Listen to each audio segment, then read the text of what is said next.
अलौकिक दुनिया से वेद, पुराण और शास्त्रों के प्रकांड पंडित श्री काशीनाथ मिश्र जी इंसानी रूप में महाप्रभु के इकलौते ऐसे परम भक्त हैं जिनका संपूर्ण जीवन भारतीय संस्कृति और आध्यात्मिकता को एक नई दिशा देने के लिए समर्पित रहा।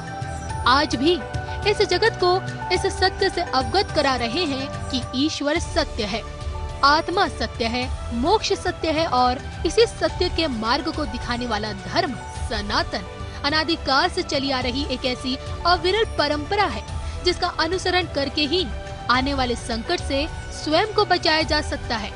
वेदों का सार श्रीमद् भागवत गीता हो या फिर सतयुग से कलयुग तक की भविष्यवाणियों का अमूल्य संग्रह भविष्य मालिका पुराण, वर्षों का अध्ययन और महाप्रभु की दैवी कृपा से मिली दैवीय शक्ति से परिपूर्ण पंडित श्री काशीनाथ महाराज आम जनमानस के अंधकारमय जीवन को सत्यता का प्रकाश दिखाने पहली दफा आ रहे हैं अपने सुविचारों के साथ आपके संस्कार चैनल पर। जय जगन्नाथ।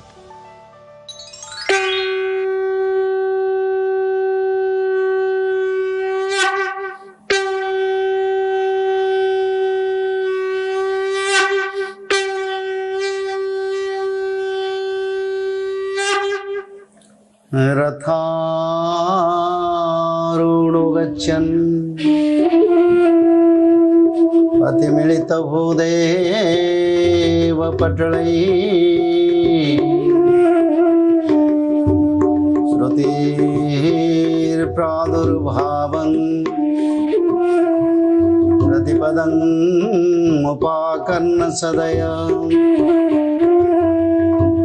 दया सिंधु बंधु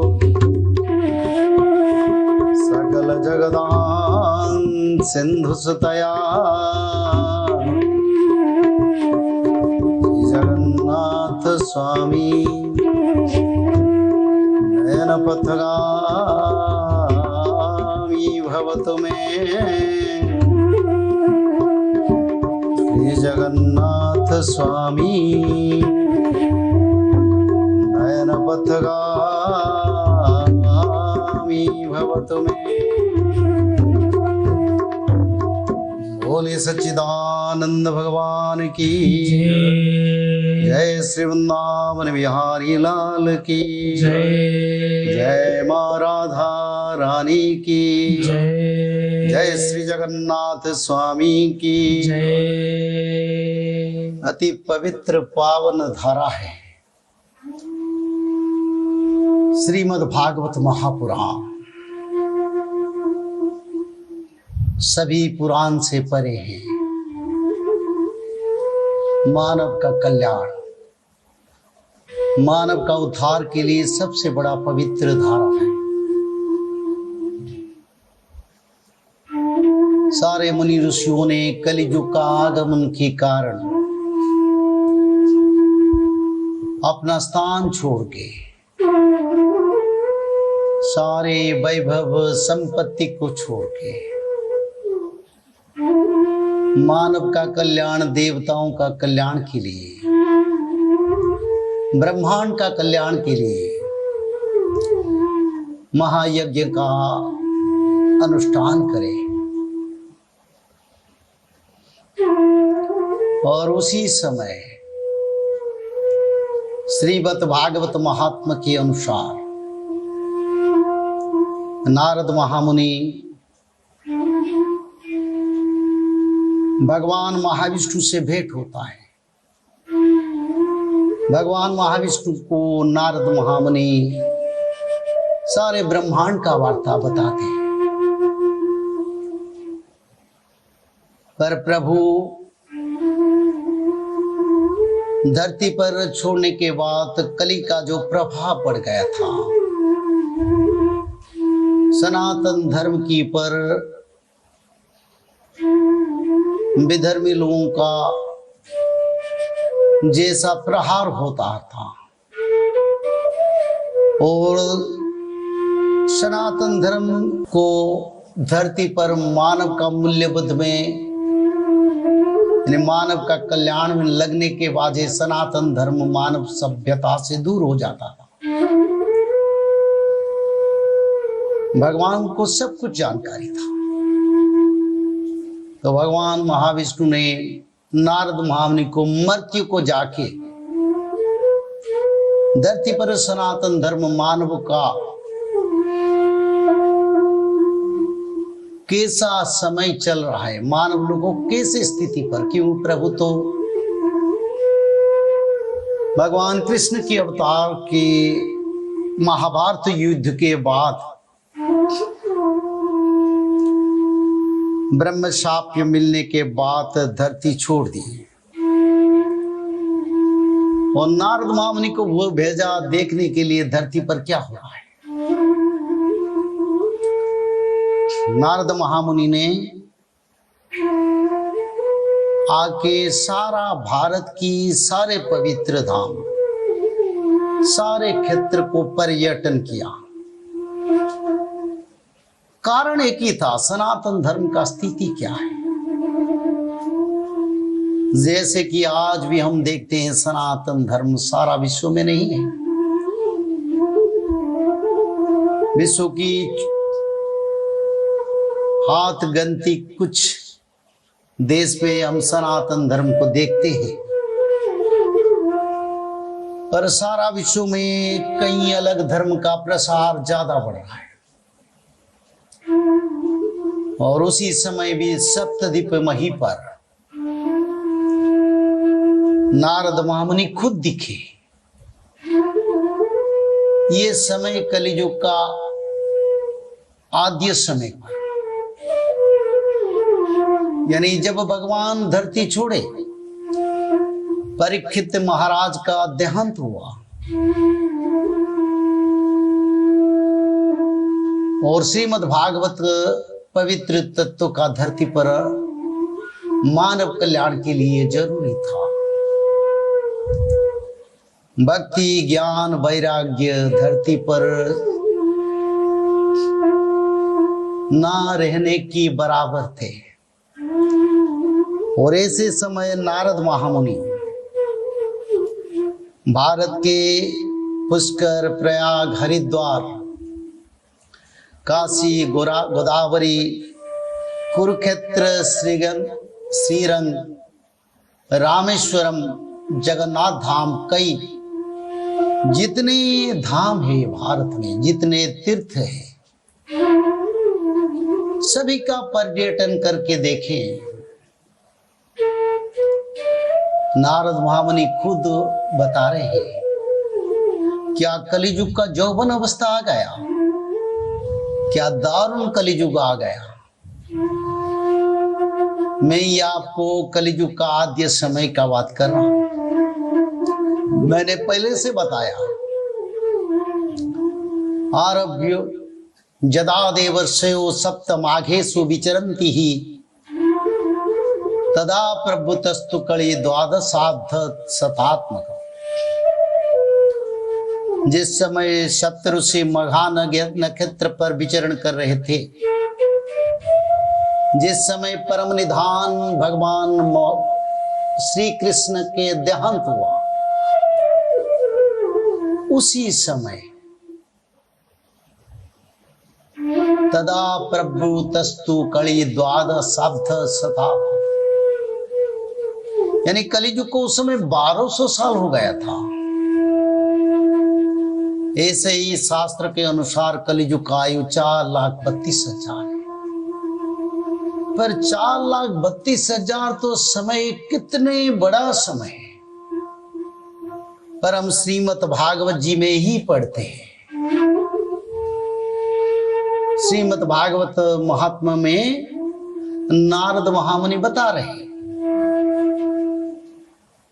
बोले जितना तीर्थ को मैं पर्यटन किया, सभी तीर्थ पर अधर्म ही अधर्म का प्रकाश है। कहीं सनातन धर्म का मूल तत्व पवित्रता मेरे को नहीं नजर आ रहा है। बस संकेत की रूप से सनातन धर्म का स्थिति में देख रहा हूं, पर कार्य में नहीं देख रहा हूं। और नारद मुनि बता रहे हैं, कलियुग का दारुण कलियुग चल रहा है। ये एक गूढ़ तत्व है। अगर कलियुग का आयु 4,32,000 है, मात्र 1200 साल के अंदर दारुण कलियुग कैसे आ गया? उस समय तो कलियुग का छोटा छोटा परिवर्तन होना चाहिए था, पर नारद महामुनि ही बता रहे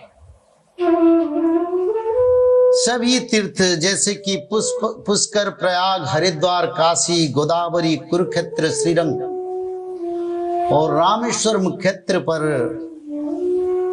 नारद महामुनि कलियुग का पूर्ण शक्तिशाली रूप का दर्शन करें। नारद महामुनि ने ही देखे कलियुग के मानव लोग मिथ्यावादी बन गए हैं। बातों बातों में सब मिथ्या ही मिथ्या कहते हैं। कहीं पुत्र पिता को कहते हैं, कहीं पत्नी अपने स्वामी को कहते हैं, कहीं माता को अपना संतान लोग कहते हैं, तो कई संसार में मानव के बीच में मिथ्या का प्रसार हो गया। कलियुग के मानव लोग मिथ्यावादी बन गए हैं। सभी लोगों के पास आलस्यता, अलसीपन यानी काम करने की इच्छा शक्ति नहीं। सभी सोने के लिए, कामना, वासना, भोग विलास के लिए सभी का मन में दुर्भावना का एक रूप दिखाई देता है। इतने कम समय 1200 साल में सभी मानव में आलस्यता, कली का पूर्ण का रूप का प्रकाश देख रहे नारद महामुनि। मन विचलित हो रहा है नारद महामुनि के। और ऐसे भी फिर दिखे हैं सभी मानव उपद्रवग्रस्त हो गए, यानी आपस में बैरी, लड़ाई झगड़ा, हिंसा, बातों बातों में किसी को कोई छोटे छोटे बातों से परेशानी और क्रोध, अहंकार और आपस में लड़ाई। तो सभी मानव के बीच में कलियुग का जो हिंसा का लक्षण है, वो लक्षण को भी नारद महामुनि देख रहे हैं। और जो चारों पाद धर्म है, सत्य, तप, शौच, दया, दान, यानी मिथ्यावादी मानव लोग बन गए। सत्यता नहीं है मानव समाज में। उसी समय का बात मैं कर रहा हूं। आज तो भारत में गांव गांव में, शहर शहर में, घर घर में भागवत पठन हो रहा है, भागवत कथा भी हो रहा है। पर उस समय का स्थिति के बारे में श्रीमद् भागवत जी में जो वर्णन है, ये तो एक गूढ़ तत्व, इसको पर विचार करना चाहिए मानव सभ्यता को। और उसी समय मिथ्यावादी, आलसी, उपद्रवग्रस्त और सबसे बड़ा है धर्म का जो चारों पाद है, सत्य, तप, शौच और दया और दान। सत्यता मानव सभ्यता में नहीं है। तपस्या, ध्यान और प्रयत्न, भक्ति भाव किसी का पास नहीं। कैसा स्थिति? और सभी कामना वासना में डूबे हैं, सोचता नहीं है। और दया, किसी मनुष्य के पास दया भाव, संसार में अगर दया है तो दया से मानव से संसार में सुख शांति प्रकट होता है। कोई लोग अगर गलती करता है, एक बार उसको अगर क्षमा दिया जाता है तो उनका मन ही बोलेगा, एक बार गलती तो मेरे को क्षमा मिल गया, बस दोबारा गलती मैं नहीं करूंगा। पर एक बात, गलती से अगर उनको दंड मिल गया, कहीं मानव लोग मति भ्रष्ट हो जाते हैं, क्रूर हो जाते हैं, छोटे छोटे दोष यानी गलत करने वाले लोग बड़े गलतियां करने बैठते हैं। दया एक समाधान का सूत्र है। दया एक मानव समाज में परिवर्तन का सूत्र है, जिसमें मानव सभ्यता में सुख शांति फैलता है। और तप सोच दया दान, और दान तो किसी से नारद महामुनि ने नहीं दिखा,